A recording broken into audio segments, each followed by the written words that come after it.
to the Season 3 finale of the Park2Park podcast, where we don't always see eye to eye, but in the end we'll try. And today is the end of Season 3, so we'll really be trying today. Alli, it's Friday. How are you doing on this Friday evening? Hey CJ, you know what they say, gotta get down on Friday. Wow, I think I might hate you for that. If you know, you know, and if you don't know, stay in the dark. Yes, you don't want to know. How are you?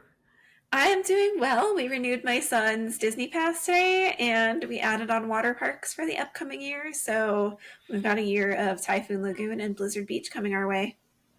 Very nice. Sounds exciting. And shout out to Felix. It's his birthday on Sunday. Woo! Happy 5 years old. Happy birthday to my favorite nephew. Your also only my only nephew. That's why he's my favorite. Yeah, there you go. There we go. Well, like I said, this is the season finale, and if you haven't listened to this season, you should probably go back and listen, because we're just going to be recapping our matchups and revealing the winner of this season. Now, Alli, what was this season all about? What was the theme? It was the e-ticket attractions, high-speed thrills, sudden drops and stops, and a couple of family rides too. There are e-ticket family rides, so... Yes. Yeah, I think this was my favorite season so far. What about you? I like to go fast, so... but I like to go upside down. You just don't like to drop. I just don't like to drop. That's cool. You know, it's really hot out here right now. We have broken the streak for consecutive 100+ degree days in our area. Woo, go us. So I am just dropping it like it's hot. Okay, well, you set yourself up for that, and I'm not sure if it worked, so we're just going to move on here. Let's move on. So the way we set up this season is, we had some matchups that were perfect matchups, like Space Mountain versus Space Mountain, and some that were close enough, like Matterhorn versus Expedition Everest. And what we did was we looked at opening dates for each and every attraction, and we went in order from oldest attraction to newest one. So our first matchup of the season was Matterhorn versus Expedition Everest. And yes, there's a very long gap between when those rides opened, like 50 years or something like that. But Matterhorn opened in 1959. So that's why we started with that one specifically. So Alli, why don't you tell us who the winner was of this matchup? This one was unanimous, and if I recall correctly, it was a pretty handy victory to Expedition Everest. You don't need to see a chiropractor after riding Expedition Everest, where you do on Matterhorn. Or Matterhorn is the chiropractor, depending on how your back does. You know what? That would be a really good shirt to get, Harold the Yeti, and, because Harold is the Yeti's name, and call him, Dr. Harold Chiropractor or something like that. That would be fun. Yeah, I'm still going to stick with Everest. I'm not changing. I love Matterhorn. Listen, let me just lay this down. I think both of us love all the rides we talked about this season. Every Disney ride is a good ride. With a couple of exceptions for me, but not for you. So. Right. Regardless, they're all good rides. The general population would agree. So it's not like we absolutely hate these rides that don't win. We like all the rides. But yeah, this was a clear winner for us. Now, the next episode, what was the matchup there? That was Space Battle. We had Space Mountain Magic Kingdom versus Space Mountain Disneyland. Yeah, I think we went out of order, because didn't Big Thunder open before Space Mountain? I can't remember off the top of my head. For this? But CJ, I remember for this one, Space Mountain Magic Kingdom opened before Space Mountain Disneyland. Yeah, so that's maybe true. That's throwing your brain off a little bit. It might be. And honestly, we had a lot of trip reports this season too, which kind of messed things up. And we were also waiting for Alli to visit the parks sometimes to get her opinion on something. Yeah. Anyways. End up being open. Right. Anyways, so the winner for the Space Mountain matchup, again, was a unanimous vote here, and it was for Disneyland. And if you have not been on the Disneyland version, you should definitely go. Yeah. If you dislike the Magic Kingdom version and think it's lame, please don't discount the Disneyland version, because it is so much better. Yes. All right. And we had a Legoland trip report. We took a little detour. So if you are interested in hearing about that, check it out. Yeah. Then we talked about Big Thunder Mountain Railroad, and this was a really hard decision for both of us. Yeah, especially, this was always my favorite roller coaster as a kid. Legends of getting on this ride before I was tall enough to do. It's great. Um, yeah, so this was very difficult. And the other thing that's weird is that it's the same track, just kind of just inverted. So where you turn right on one, you turn left on the other. So it's always a trip when you're used to one to go on the other. Yes, so agreed. But we both came down on the side of Magic Kingdom for this one, and I think it had to do with the theming and its place in the park, at least for me. Yeah, I think that mine came down to the scenery. So it's a lot more natural around Magic Kingdom versus at Disneyland. It's like, oh, well, there's Batu and all that. So the Mexican restaurant, yeah. And I think that kind of ties back into my concern, which is about the placement of the ride. Yeah. Yeah. And, I think it's one of those things where Walt Disney World just has the blessing of space. They can go put Big Thunder out in the wilderness, and Disneyland really can't. But not the blessing of Space Mountain, because that ride is not great at Magic Kingdom. That's right. So after that, we had a trip report from Johnny J from the DMSW podcast, good friend of the show. Make sure you go listen to that trip report and check out his podcast. And the next episode was like your favorite one, I think. Yeah, I mean, Star Wars is pretty great. So what did we talk about in this episode? We talked about so much in this episode. So first of all, we went and talked about Star Tours. And there we decided that Hollywood Studios was the winner. Just for me, a lot of that is the queue. Like, it's so cool. Oh, yeah. For me, it was a combination of the queue and the fact that there is more, like a bigger capacity. There's more Star Speeders. We also talked about the Star Wars launch bay, where Hollywood Studios was the winner by default, because that's the only place that it's still open. Then it was Millennium Falcon, Smuggler's Run, and Rise of the Resistance. On both of those, we ended up on the Disneyland side. Yes. And then we did compare Galaxy's Edge to Galaxy's Edge. I had a strong opinion about which one is better. Alli did not. Yeah, I did not. I'm just happy to be surrounded by Star Wars. So yeah, and for me, it has to do with the fact that you can see the fireworks from Galaxy's Edge at Disneyland. Like, that's a really unique experience. And there's 3 entrances into the land versus at Hollywood Studios, there's only 2. A quick note on Star Wars, something for us to talk about in a future episode. My husband recently had a birthday, and for his birthday, I said at our Disneyland trip, you get to build a lightsaber. Oh, cool. Have you ever done that before with anybody? No, it's $220. I went once with a friend who was in town who asked me to go with him. So I have been, you have not, and I'm curious what you think of it. Yeah, and I'm considering asking Louis if he would be a guest to discuss his experience, because he is the biggest Star Wars nerd that I know. So. Okay, well, there you go. How are you going to get that lightsaber home on the plane? Just wondering. Carry on. They allow that in carry-ons? I hope so. I would research that. I don't know what their policy is on carrying on lightsabers. Does TSA allow lightsabers? Lightsaber. This is good information. TSA allows lightsabers in both carry-on and checked baggages without any restrictions, but whenever possible, it's best to pack them in hand baggage to avoid possible damage. Oh, also, I just highly recommend this if you have a question on anything that you're packing at TSA. So, TSA, you can search their website and just search an item and say, can I bring this? And it'll say carry-on bags, yes or no, checked bags, yes or no. Lightsaber is its own entry on the TSA.gov website. And this says, sadly, the technology doesn't currently exist to create a real lightsaber. However, you can pack a toy lightsaber in your carry-on or checked bag. May the Force be with you. Oh, that's cool. I would put it in carry-on because I don't trust the people going through the bags. You know, they might take it. Oh, for sure. Yeah, it will be. Or like chuck it around and break it. You know, it's just yeah. And the other thing, like, we're flying out of Orange County. I'm sure they see 100 lightsabers a day. Like, yeah, for sure, for sure. Okay, next episode we talked about Splash Mountain. I managed to go on it at Magic Kingdom before it closed. You managed to go on it at Disneyland before it closed, and we both landed on the side of Magic Kingdom for this one. Yeah. I don't, for me, it's partial location thing, but also like there were so many more animatronics in the Disneyland or in the Disney World version. And the Disneyland animatronics are old, and they are so sad looking.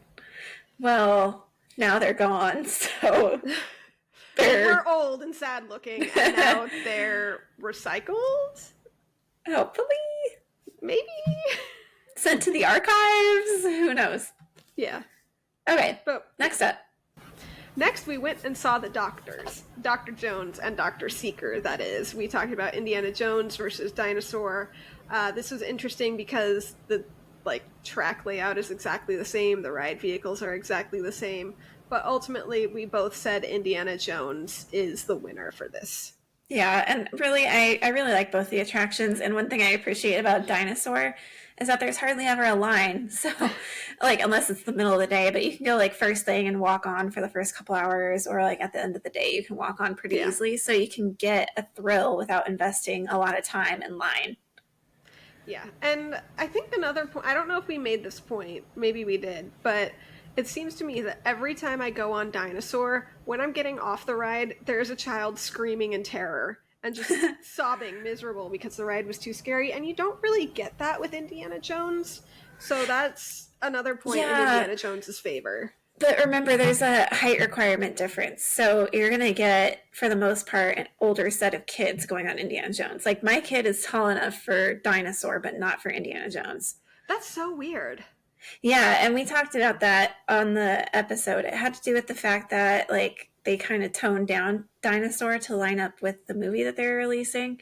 So since they thought, like, the content was toned down a little bit, it would be okay for younger kids. Yeah, well, go listen to the episode for the full details on that one. That was episode 8, I believe, of the season. Yes. Yeah. So after that, we had a Plan Disney panelist on our show, Elaine. She's super sweet, and I really want to be her when I grow up, basically. We've hung out on the parks before, and she's really fun. She's a lot of fun. And then after that, we had Miles from Main Street with a trip report, and they're a good friend of the show. So go check out their podcast, Miles from Main Street. And they've had some really cool special guests recently as well. So go check them out.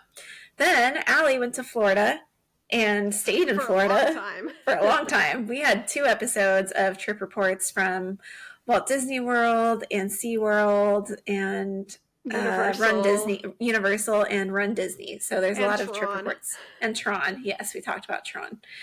Then Alli went to Disneyland. So she had another trip report, and she came back to Florida for Mouse Adventure. So if you're curious what Mouse Adventure is, you're going to want to check out episode 13. Yes. My life has been chaotic. I've been traveling so much. Yes. Yeah, everybody's getting married now, so I have to go for all these weddings. Oh, woe is me. I get to travel. Oh, woe is me. Okay, what was our next episode after your trip reports? Next, we had my least favorite episode of the season, Tower of Terror, Mission Breakout, and Cosmic Rewind. Although I'd like to point out, you don't have a problem with Cosmic Rewind. I don't have a problem with Cosmic Rewind. I quite enjoyed Cosmic Rewind. I would like to write it again and not have to listen to September. Yeah. So which way did we vote on this one? And we do have a little update. Not necessarily a correction, but an update. Yeah. So we had a couple of different showdowns on this one. Our first one was Tower of Terror at Hollywood Studios versus Tower of Terror at California Adventure in its Twilight Zone form and not in its Mission Breakout form. And we both came down on the side of Hollywood Studios being the winner.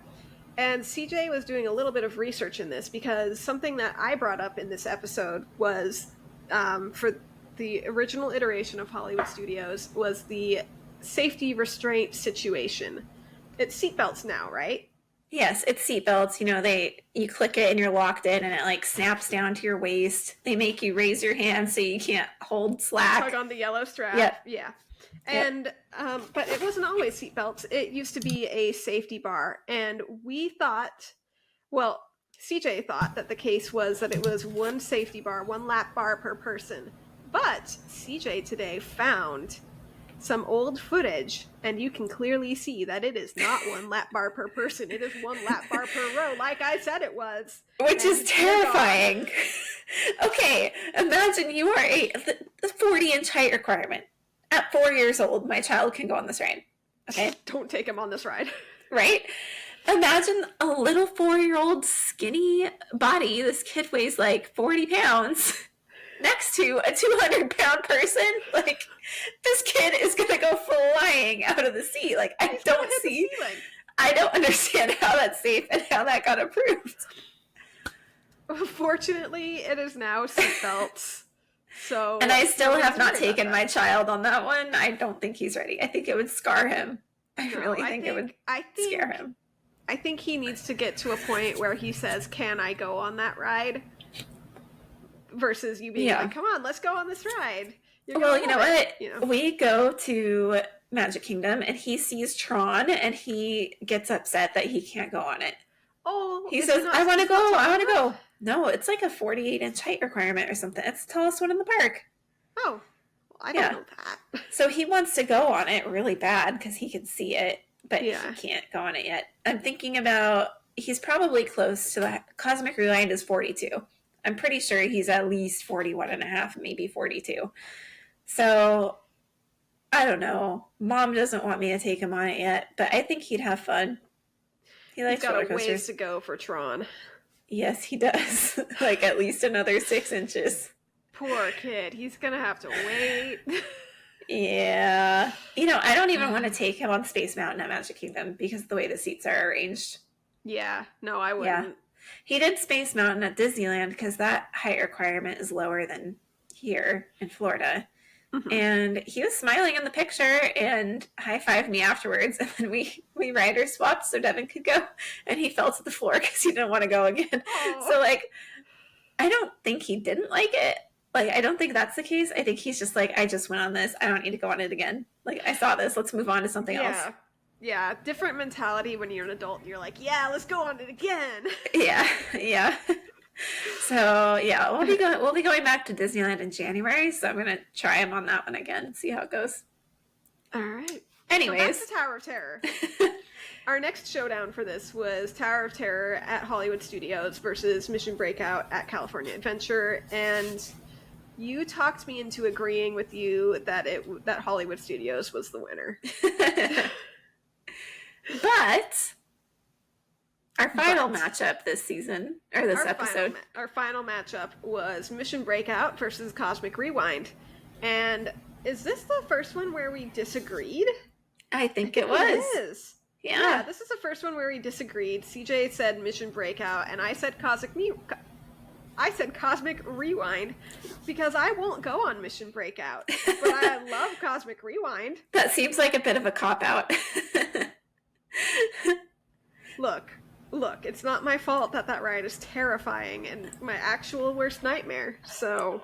Okay, moving away from terrifying worst nightmares onto something a little bit more friendly, we went to some family rides, the family coasters like Goofy's Barnstormer, Gadget's Go Coaster, which I keep forgetting its current name, Goofy Sky School, Slinky Dog Dash, and Seven Dwarfs Mine Train. So we did a variety... It's Chippendale's Gadget Coaster now. Chippendale's Gadget Coaster. Thank you. I'm going to have to get used to that. Yeah. So we did a variety of different matchups here. We did Goofy's Barnstormer versus Chippendale's Gadget Coaster. And we were split on this. Alli, you went with Barnstormer, and I went with the Go Coaster. Correct. Yeah. I mean, it's close for me. Yeah. Then we did Barnstormer versus Goofy's Sky School. And we both went with Goofy's Sky School at DCA. And then we did overall family coasters between Disneyland and Walt Disney World, looking at the lineup of Barnstormer, Go Coaster, Goofy Sky School, Seven Dwarfs Mine Train, and Slinky Dog Dash. So Alli chose Disneyland for having the better family coasters, and I chose Walt Disney World. Yeah, for me, for that, it was Disneyland has more. So Disneyland doesn't have more. Yeah, it does. Goofy's Sky School. Goofy's Sky School. Oh. Yeah. I'm crazy. Maybe it was the better spread then. Must have been That's the better funny. spread. Yeah, because you like one in each park Yeah. versus like I think you were saying like Animal Kingdom. There's no family coaster really, Yeah. but for me, it had to do with like the which coast had a better progression of family rides. Like I feel like Yeah. Barnstormer is a good introduction, and then Subnorf's Mine Train steps it up a little, and Slinky Dog Dash is like pretty thrilling for a family coaster. Yeah. So for me, it was like a nice progression to ease you into or ease a little kid into bigger rides. Whereas at Disneyland, we don't really see that progression. So then our final matchup for that episode was we ranked the coasters from the worst to the best, and I hesitate to say the worst because there's, like I said, there's no real bad ride, but we Yeah. both agreed Slinky Dog Dash was the best family coaster out of all the Oh, options. by far. That is Yeah, such a fun ride. it is so fun. Yeah. All right, our next matchup. Next, we went for a lovely drive on Radiator Springs Racers and Test Track. And I think you were pretty torn on this, but ultimately I swayed you into Radiator Springs Racers based on theming. Yes, more immersive theming for sure. Yeah. Yeah. So then we went to Cali River Rapids at Animal Kingdom and Grizzly River Run at California Adventure, and we both agreed that Grizzly River Run was better, and I think it's for similar reasons. Yeah, Grizzly is longer, and it's a little bit more intense, versus Cali is a little bit more casual, and they could have done more, and they didn't. Yeah, but the one thing I do like about Cali River Rapids is they've got 2 separate height requirements, and if you're on the lower end, you can still ride it. You just have to have like an extra bar over your lap. So I think that's kind of unique, and maybe California Adventure could do something similar. Yeah, if they, completely revamp their rafts to include the extra restraint. Right. So our next matchup, Alli. Next, we did the Incredicoaster versus Rock and Roller Coaster, and we agreed on this one that of the rides that are currently open, Rock and Roller Coaster is the winner. However, if it was still OG California Screamin', that would be the winner. Right. Yes, absolutely. I love that ride so much. I miss California Screamin'. Yeah. Which I just want to say that really speaks to how theming can change a ride. Because the track did not change. It's just that the theming did. Yeah. So. Yeah. Yeah, I know. Some people are like, I don't want to go to Disney because I can do roller coasters here. But it's like, it's not the same. Like, yeah. You don't understand. Yeah. You should go to Disney because it's like an immersive experience. Anyways, so the final episode this season was Soarin' Over California versus Soarin' Around the World versus Flight of Passage. And how we did this was we ranked them from favorite to least favorite, and we both agreed Soarin' Over California was the best of the flying attractions. Yes. And Soarin' Around the World can go live in the trash where it belongs. Oh, ouch. That hurts. See, I think it's okay for Epcot, though. I think it's fine for Epcot. Yeah, it can stay in Epcot if they redo the movie with 75% less CGI. Yes. And then it'll be fine. Yeah, the CGI does make a difference for sure. Yeah. So before we get into the final tally, let's explain how we did this. So each time one of us voted for an attraction, basically that coast got a point. So like the first one, we both decided Everest was the winner, so Walt Disney World got 2 points. The next one, we decided Space Mountain at Disneyland was a winner, so Disneyland got 2 points. There are a couple things we did not include in the tally. We did do a comparison of Galaxy's Edge overall, so we did not include that. We did for Soarin'. We included Soarin' Over California in the rankings because it does come back to California Adventure during the Food and Wine Festival that they have. So it comes back periodically, so we counted it. We did not count Screamin' because California Screamin' does not come back. It just stays in Incredicoaster the whole time. I know within the episodes that where the rides have special editions, like Space Mountain had Rock and Space Mountain and Star Wars Hyperspace Mountain. And then California Screamin' also had Rock and California Screamin'. We didn't count any of those special editions. So, and on the family rides, when we did our ranking of worst to best, we gave points to Slinky Dog Dash for being our number one. Yes, so it got 1 point apiece because each of us put that as our number one. Yeah. So, that being said, drum roll. The winner is Alli. You want to share? It was very, very close. Closer than I expected. Walt Disney World ended up with 21, and Disneyland ended up with 19. And in looking over this, I would actually like to contest this a little bit. Okay. Because looking at the Star Wars episode, the Launch Bay Hollywood Studios got 2 points by default because it's the only one that's still open. So I would like to contest those 2 points and call it a tie. Okay, I'm fine with that. I'm fine with calling it a tie. So we're going to just undo that from our little Google Doc here. So it's a tie, technically. Yep. Which means we said when we had Elaine on the show, we said we would use her votes as a tie. Oh, we did say that, didn't we? We did. She's as a tiebreaker. No. Yeah. I have to go find that Google Doc. We do. So please hold as we locate the Google Doc. And Elaine, thank you for coming on our show to be our tiebreaker.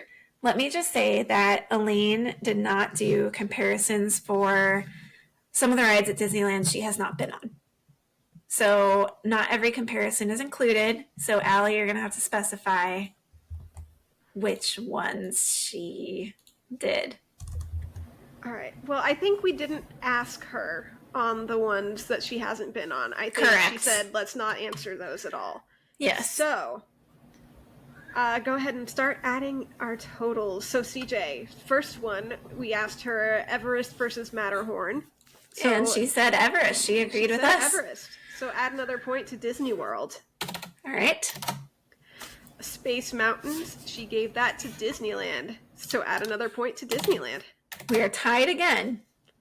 Big Thunder, she said Disneyland. Oh, Disneyland pulls ahead. All right, Star Wars experiences. Galaxy's Edge, she gave it to Hollywood Studios. I'm not going to count that because we didn't count it for us. Okay. Like the overall land. Yeah. Star Tours, she gave it to Hollywood Studios. We are tied again. Splash Mountain went to Magic Kingdom. Okay. Disneyland. Dinosaur versus Indiana Jones went to Indiana Jones. Okay. Test Track versus Radiator Springs Racers went to Racers. All right. And Soarin' versus Flight of Passage went to Flight of Passage. We have a problem, people. We tied again, 23-23. So I think that means you need to include her Galaxy's Edge vote to Hollywood Studios. Does that mean we include our vote? No, or my vote? Just tie us again. Oh, you're right. Well, I don't think it's fair to include hers, but not ours. Unless you decide which one you like better, because you didn't really have an opinion. No, I didn't really have an opinion, because any Star Wars is better than not Star Wars. Okay, but you could say the same thing about Space Mountain and Big Thunder and Splash Mountain.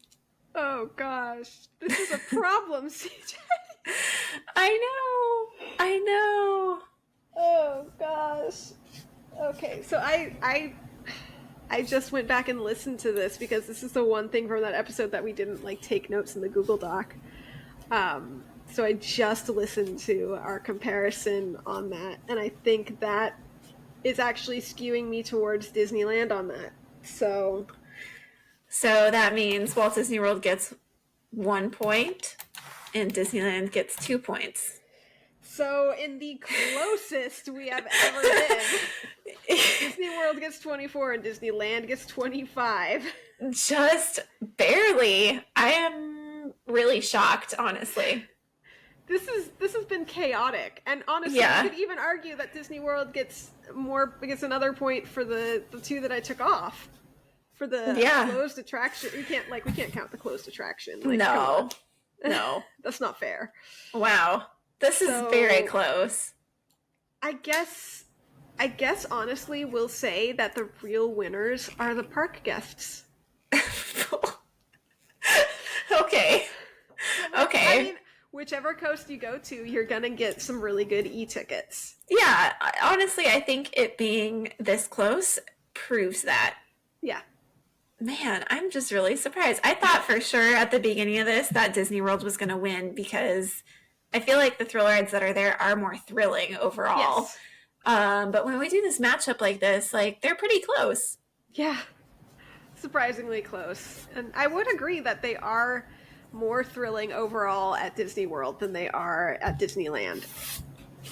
But, like, that doesn't stop Magic Kingdom Space Mountain from being worse than Disneyland Space Mountain. Like, True. It's about quality of each individual ride, not necessarily like spread or quantity. Yeah. That makes sense. Yeah. Wow. That was a nail biter of a finale there. This has been really interesting, especially because I sprung that 2-point veto on you. Yeah. Okay. Well, I think we need to talk about next season before we sign off here. I think so too. And we just nailed it down like 5 minutes before we started recording this episode. So. Yeah. So basically, after we finished our previous episode, I went through the Walt Disney World and Disneyland websites and wrote down every single attraction that we have not talked about, including things like the bakery tour at DCA, like literally anything. I have to add that to my list of things to do at California Adventure when I go in November. You're welcome. I'm doing that now. So I wrote down every single attraction, and then what I did was I went through and tried to make matchups with what was left.